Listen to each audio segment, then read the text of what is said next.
Hello students, कैसे हैं आप? I hope you all are good, है ना। तो आज हम स्टार्ट करने वाले हैं about the lesson. In the story the moral greed is a curse has been taught the hunter, the boar and the jackal all dead because of their greed and did not get anything as they wished for। तो ये story किसके ऊपर है? Grid of a कर्स के ऊपर। Grid of a कर्स मतलब क्या बताया था? ग्रीड का मीन्स होता है लालच और कर्स मीन्स होता है अभिशाप। जो लालच है वो एक अभिशाप के रूप में ही काम करता है। तो यहाँ पर एक जो मोरल स्टोरी बताई गई है वो ग्रीड इज अ कर्स के रूप में वो हमें क्या बताती है कि एक हंटर, एक बोर और जैकाल के बारे में जो किस वजह से मरे हैं, वो सिर्फ अपनी ग्रीडीनेस की वजह से उनकी मौत हुई है, जिस वजह से जो चाहते थे वो उनको फाइनली मिला भी नहीं। So let's begin the chapter. Mangal was a sharp and dangerous hunter who lived in the forest of the Vidya ranges. He was a very good shooter. He liked hunting deer very much and was renowned to shoot down even flying birds also. Once he visited deep down the forest. There he saw a very big wild boar. तो यहाँ पे मंगल जो क्या है? मंगल एक Hunter है, बहुत dangerous और शार्प हंटर है। वो इतना ज़्यादा अच्छा हंटर है, विद्या रेंजेस में है, और वो क्या करता है, बहुत बड़ा बिग शूटर है कि वो उड़ती जो हंटिंग डियर्स है, अगर भागता हुआ डियर है या फिर उड़ती हुई चिड़िया हैं, बर्ड्स हैं, उनको भी शूट कर सकता है। तो he visited deep down to the forest. अब वो क्या किया उसने फर्स्ट टाइम? वैसे तो वो जाता रहता था हंटिंग के लिए, तो यहाँ पे डीप डाउन फॉरेस्ट के अंदर वो गया, जहाँ पे उसने क्या देखा? एक वाइल्ड बोर को देखा। वाइल्ड बोर मीन्स क्या होता है? एक जंगली सुअर को देखा उसने। Mangal was sure that the boar would not move far away from the location. He could kill it later. So he thought to hurt a deer first. अब मंगल तो गया वहां पे जंगल के अंदर, लेकिन उसने वहां देखा किसको? बोर को देखा था। लेकिन उसने क्या सोचा? बोर को हम बाद में मारेंगे, पहले मैं किसका शिकार करता हूँ? एक डियर जो उसको नजर आ गया था, मैं पहले उसको मारता हूँ, क्योंकि बोर तो अभी ज्यादा दूर गया ही नहीं होगा। Very soon he killed a deer using his bow and arrow. He slung deer's carcass at his shoulder and returned in the search of the boar. It was still guzzling the fallen down barriers when the hunter shoots suddenly an arrow at the animal from the certain distance. Wild boars are extremely terrific animals. Despite the arrow had pretended deep into his throat, he turned and attacked at Mangal. It was the largest of all boars Mangal had been ever in the Vidyan forest.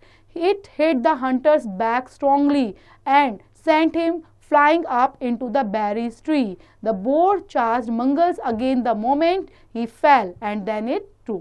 तो अब इसमें क्या बताया गया बेटा कि very soon, जल्दी ही उसने क्या किया? उसने किसको मारा? डियर को मार दिया, और अपनी बो एंड एरो से, जो धनुष बाण होता है ना, उससे उसने किसको मारा?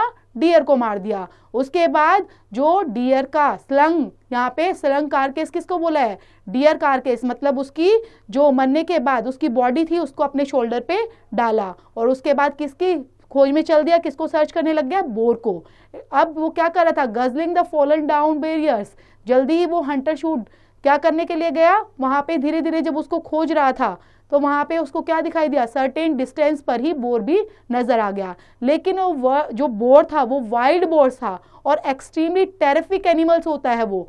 जब उसके, क्योंकि उसके पास क्या हो गया था? डियर भी हो गया था और वो खुद भी था, तो इसके वजह से उसका वेट भी बढ़ गया था, और उसके पास एक चीज और थी। तो उसने क्या किया? Despite the arrow had pretended deep into his throat, जैसे उसके गले में, थ्रोट में उसने क्या किया? एरो को मारा। He turn the attack at Mangal, उसने उल्टा होकर मंगल पर ही अटैक कर दिया। It was the largest of all boars Mangals had been ever in the Vidyan range. मतलब मंगल ने कभी भी इतना खतरनाक बोर को पहले नहीं देखा था, तो वो बहुत लार्जेस्ट मतलब बहुत बड़ा भी था। It hit the hunter's back strongly. उसने क्या किया? हंटर्स की जो बैक है उसको स्ट्रांगली क्या किया? हिट किया, and sent him flying up into the berry tree, और उसको फेंक कर बेरी ट्री पर मार दिया। The boar charged mangles again the moment he fell. दोबारा गिरने के बावजूद भी वहां पर उसने क्या किया, the bore changed Mangal's again the moment he fail, ताकि वो दोबारा गिरे और दोबारा मैं उसको मारूं, उसके लिए भी वो तैयार था। And then it too collapsed on to the ground, starving very hard in the last phase of life. The terrible encounter disturbed a python living in the nearby hole under a tree. When it came out to see the reason of all the disturbances, it got trampled under the thrashing feet of the dying boar. अब यहाँ पे ये सब चीज़ें क्या हो गई थी, मंगल जो था वो मारा गया था, है ना, और वहाँ पर जो बोर था, बोर ने क्या किया, बोर ने अटैक किया, तो बोर के गले में भी लगी हुई थी ना, तो बोर भी वहां पर गिर गया था जोर से, और डियर तो पहले से मरा हुआ था। ये सारी डिस्टरबेंस देखकर जो पाइथन लिविंग थे, जो अंडरग्राउंड, जो होल में रहते हैं ना, होल में और ट्री के ऊपर नीचे हमारे अंडरग्राउंड में जो क्रिएचर्स वगैरह रहते हैं, वो बाहर निकलकर देखने लग गए कि ये डिस्टर्बेंसेस किस वजह से हुई है। तो उन्होंने एक डाइंग बोर को भी वहां पर देखा। So now there were the deer, the boar, मंगल एंड द स्नेक। यहाँ पर किस किस को देखा उन्होंने, all dead and lying around the base of the berry tree. सबके सब क्या थे, मंगल, जो मंगल को किसने, बोर, डियर और मंगल और स्नेक, चार के चार किसको मरे हुए पाया, कि उन सभी क्रिएचर्स ने जो बेरी ट्रीज पर बैठे हुए थे, उन्होंने सबको मरा हुआ पाया, क्योंकि स्नेक ने भी मंगल को काट लिया था। ठीक है, और बाद में a jackal pass that way by a quirk quick of fate, it had been hungry since the last 3 days and had survival by eating 2 small rabbits। अब इसके बाद देखो जो जैकाल आया, जैकाल वहीं से जा रहा था। अब जैकाल जो जा रहा था, by the quirk quick of fate it had been hungry, वो क्या था, वो बहुत भूखा था लास्ट 3 days से, और उसको कहीं ना कहीं कुछ खाना था। तो वो क्या ढूंढ रहा था, ईटिंग स्मॉल 2 rabbits, वो सर्वाइवल के लिए ईटिंग क्या कर रहा था, बाय ईटिंग सिर्फ 2 रैबिट को ही खाकर वो अपना गुजारा कर रहा था। It had managed to kill a week ago, उसने किसी को बहुत टाइम से मारा भी नहीं था, काफी हफ्तों से नहीं मारा था। As he saw the 4 carcasses strewn around, he went dizzy with delight, but the strains of an empty stomach and a hot afternoon made him faint. After coming around, he started planning his feast and started thinking about the cycle of the life and the games it played. बाद में वो क्या सोचने लग गया कि वो तो बहुत भूखा था और उसने शिकार भी नहीं किया था, अब इतने सारे जनों को उसने मरा देखकर तो क्या सोचने लग गया, वो क्या हो गया, स्वार्थी हो गया, और स्वार्थी होकर सोचने लग गया कि मैं अब किसको पहले खाऊं। Hunger had been his comparison ever since he had grown up from childhood to adulthood, and he could hardly remember a week when he had eaten heartily on all the 7 days। अब वो क्या सोच रहा था, जो हमारी भूख होती है वो हमें क्या सोचने पे मजबूर करती है, जब किसी ने बहुत टाइम से खाया ही नहीं होता तो क्या सोचता है, चाइल्डहुड टू एडल्टहुड, बचपन से बड़े होने तक, and he could hardly remember, उसको मतलब बहुत मुश्किलों से याद था कि कभी उसने इतना सारा खाना एक साथ देखा होगा, on all the 7 days, and there was a stock of food, और ये तो एक फूड का बहुत बड़ा स्टॉक है, which would last him for a month, और ये तो पता नहीं कितने टाइम तक मेरे पास, कितने महीने खाना चलेगा। How to go about it was the query in his mind, उसके दिमाग में ये सारी चीजें चल रही थी, मतलब वो सारी चीजों को देखकर क्या हो रहा था, बहुत ज्यादा स्वार्थी हो रहा था, उसके अंदर की भी क्या आ गया था, उसके अंदर भी कहीं ना कहीं ये चीजें आ गई थी कि मैं किस तरह से इन चीज़ों को मैनेज करूं और किस तरह से मैं किसको पहले खाऊं, तो वो उसके माइंड में जो चीज़ें चल रही थी वो हो रहा था। When someone is very much in need of something and gets too much of it, it becomes difficult to manage the excess.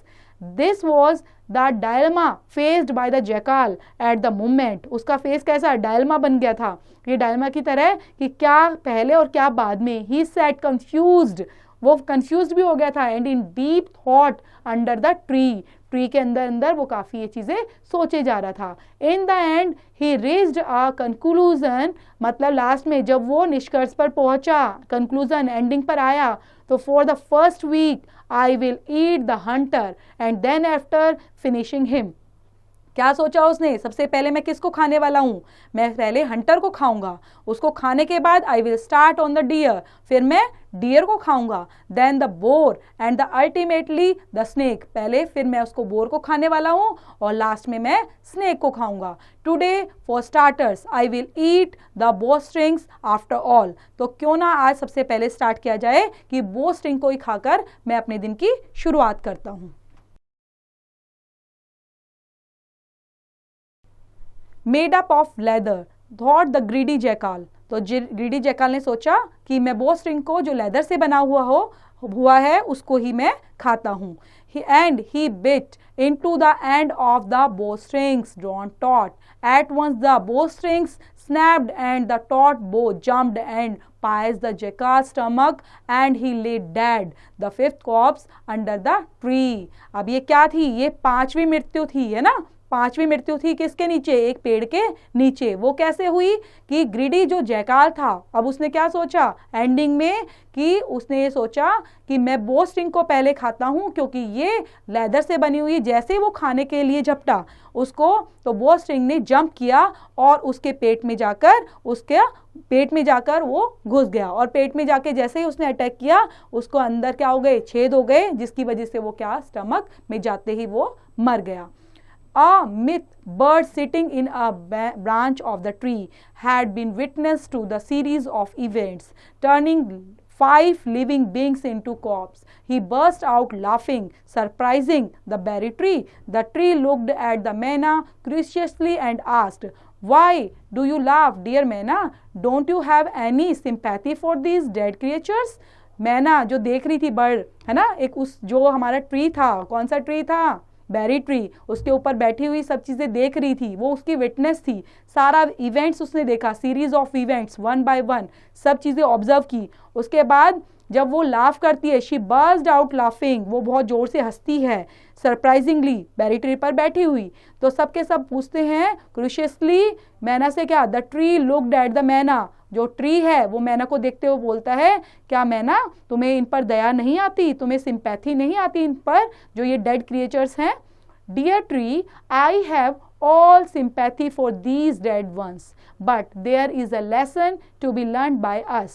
If the hunter had been satisfied with the deer and not been greedy of the boar, अब वो मैना पूरी बात बताती है, tree को समझाते हुए बोलती है, डियर ट्री मुझे इन पर सिंपैथी तो है, लेकिन जो ये डेड वंस हैं इन्होंने किया क्या है, इन्होंने कहीं ना कहीं हमें भी लेसन दिया है कि ग्रीडी नहीं होना चाहिए, हमें सेटिस्फेक्शन रखनी चाहिए। अगर हंटर सेटिस्फाई हो जाता डियर के साथ, वो पहले डियर का ही शिकार करता और उसको ही अपने साथ लेके जाता, तो वो बोर के लिए ग्रीडी बना, लेकिन ही फाउंड बी लिविंग, तो वो आज दिन जिंदा रहता। If the jackal had not been greedy, अगर जैकाल ग्रीडी नहीं बनता तो क्या होता, made plans for the whole month, तो क्या होता, वो होल मंथ का पूरा प्लान कर सकता था और उसको ऑब्जर्व या उसको ईट कर सकता था। He would have been satisfied the remind alive, और सब के सब उस ज़्यादा ग्रीडीनेस के चक्कर में क्या हुआ कि ग्रीडीनेस के वे में आके हुए उन्होंने वन बाय वन अपनी मृत्यु को खुद ही न्योता दे दिया और खुद ही बुलाया है। तो ये चीज़ें आंसर जो मैना ने दिया, shaking its head at the dreadful side, तो ट्री ने भी उस चीज़ पर अपनी सहमति दिखाई और कहा यस यू आर राइट। सो ये एक ग्रीडीनेस की कहानी है ना बच्चों, बड़ी मज़ेदार, अच्छी, और इससे हमें ज़रूर सीख लेनी चाहिए कि हमें ग्रीडी नहीं बनना चाहिए। तो आई hope you will enjoy this story after reading also, है ना, रीडिंग भी करनी है, समझना भी है और इसके बाद भी आप एंजॉय करते रहेंगे। Thank you for watching.